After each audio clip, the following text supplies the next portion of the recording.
सार्थ गणपत्य अथर्वशीर्ष. ओम नमस्ते गणपतये. अथर्वण ऋषी हे गणपती अथर्वशीर्ष या परम मंगल सर्वश्रेष्ठ नितांतरम्य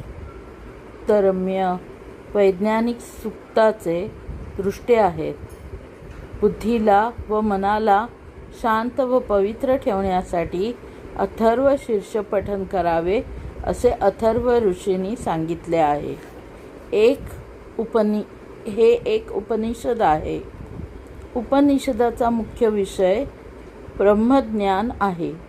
त्यातील मंत्रातील रूप म्हणजे परब्रह्म स्वरूप श्री गणेश आहे हे विशद करून सांगितले आहे. श्री गणेशाची उपासना करून काळाला जिंकावे, जीवनाचा सदुपयोग करावा व विद्यासंपन्न व्हावे असा अथर्वशीर्षाचा आदेश आहे.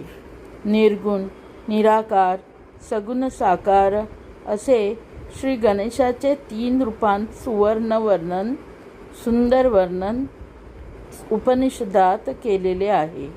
4ही वेद व उपनिषदे ओंकाराने भरली आहेत. ओंकाराची पूजा म्हणजे श्री गणेशाची पूजा. ओंकार हा मंत्र सर्व सृष्टीचे सार सर्वस्व आहे.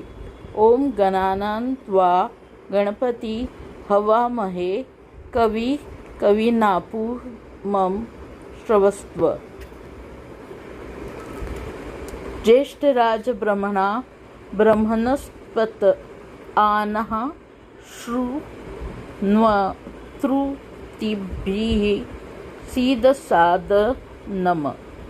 असा हा श्री गणेशाचा मंत्र यजुर्वेदात दिलेला आहे.